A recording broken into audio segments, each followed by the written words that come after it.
Thank you very much, Ray. I don't think I can compete with that. All right, that was theatrical. Instead, I would like to go a bit beyond the comments that both of my colleagues have made and suggest not only that Israel is no ally, but also that it is actually not a friend because it does actual damage to the United States through using its considerable access to Congress and the media to promote policies that are good neither for the United States nor for Israel. I'm sure you've all heard the expression that a friend does not let a friend drive drunk. Well, the United States has been driving drunk for quite some time, and that dangerous behavior has to some extent been encouraged by Israel and its many supporters in Washington. Israel might or might not have been an actual enabler of the disastrous American invasion of Iraq, but it is undeniably true that American officials extremely close to the Israeli government were behind the rush to war and the forgery of phony intelligence that fed the process. If the United States goes to war with Iran in the near future, it will not be because Tehran actually threatens America. It will be because Israel and its powerful lobby in the U.S. have succeeded in creating an essentially false casus belli to mandate such action. Prime Minister Benjamin Netanyahu, who once commented that 9/11 was good for Israel, has repeatedly sought to commit our government to draw red lines that would narrow options for the White House and de facto require it to take action with the military against Iran. Congress is meanwhile advancing legislation that would commit the United States to intervene militarily in support of a unilateral Israeli attack, meaning that Israel could easily be empowered to make the decision on whether or not the U.S. goes to war. Nothing relating to Israel is quite like the U.S. interaction with other countries. Delinda and Janet have outlined the dollar costs and special financing arrangements that go to support Israel, measures that are not in place for any other nation. Congress also approved on Wednesday, as part of the United States-Israel Strategic Partnership Act, by a vote of 410 to 1, an Israeli exemption from the reciprocity mandated by the so-called visa waiver program. Israelis will be able to travel freely to the United States, while their government will be allowed to refuse entry to American citizens. This is a privilege that is granted to no other country. One congressman has recently even introduced a bill to cut off federal funding for any academic organization that engages in boycotting Israel. Boycotting other countries is okay. Israel interferes in American elections, most recently on behalf of Mitt Romney. It has corrupted our Congress. Its head of government publicly rebukes our own head of state. Government ministers insult and ridicule John Kerry, and its intelligence officers actually provide alarmist and inaccurate private briefings for American senators on Capitol Hill. I also would not doubt that Israel, accustomed to behaving with impunity towards its alleged friend and patron in Washington, might manufacture a pretext to draw the U.S. into a new conflict, something reminiscent of the Lavon affair in Alexandria, Egypt in 1954, or the false flag attack on the USS Liberty in 1967.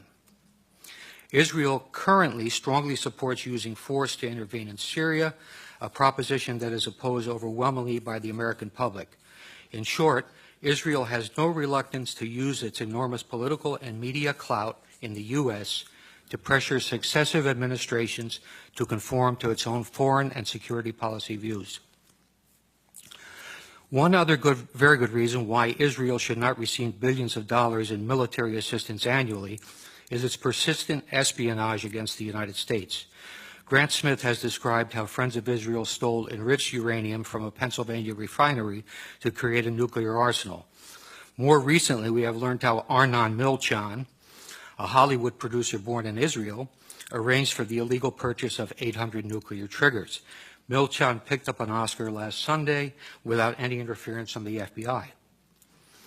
The existence of a large-scale Israeli spying effort at the time of 9/11 has been widely reported, incorporating Israeli companies in New Jersey and Florida, as well as hundreds of art students nationwide.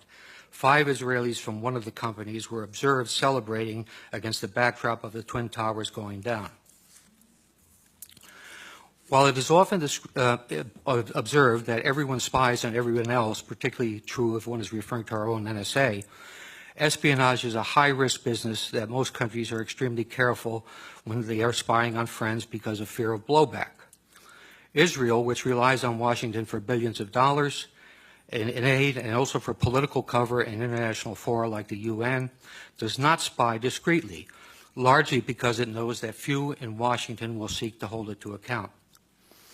There were, for example, no consequences for the Israelis when Israeli Mossad intelligence officers, using passports and pretending to be Americans, recruited terrorists to carry out attacks inside Iran, as noted by Mark Perry this morning. Israelis using U.S. passports in that fashion put every American traveler at risk. Israel, where government and business work hand in hand, has obtained significant advantage by systematically stealing American technology with both military and civilian applications. The U.S. developed technology is then reverse engineered and used by the Israelis to support their own exports. Sometimes when the technology is military in nature and winds up in the hands of an adversary, the consequences can be serious. Israel has sold advanced weapon systems to China that are believed to incorporate technology developed by American companies, including the Python 3 air-to-air missile and the Delilah cruise missile. There is evidence that Israel has also stolen Patriot missile avionics to incorporate into its own Arrow system, and that it used U.S. technology obtained in its Lavi fighter development program, which was funded by U.S. taxpayers, to help the Chinese develop their own J-10. The reality of Israeli spying is indisputable. I might cite the names of Jonathan Pollard, Ben Ami Kaddish, Stuart Nozet, and Larry Franklin as spies for Israel have been caught, but they are only the tip of the iceberg. Israel always features prominently in the annual FBI report called Foreign Economic Collection and Economic and Industrial Collection. The 2005 report states, Israel has an active program to gather proprietary information within the United States.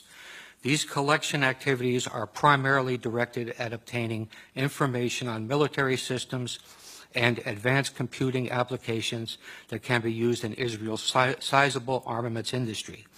It adds that Israel recruits spies, uses electronic methods, and carries out computer intrusion to gain the information. A 1996 Defense Investigative Service report noted that Israel has great success stealing technology by exploiting the numerous co-production projects that it has with the Pentagon. It says, placing Israeli nationals in key industries is a technique utilized with great success. A General Accounting Office examination of espionage directed against American defense and security industries described how Israeli citizens residing in the U.S. had stolen sensitive technology to manufacture artillery gun tubes, obtained classified plans for reconnaissance systems, and passed sensitive aerospace designs to unauthorized users.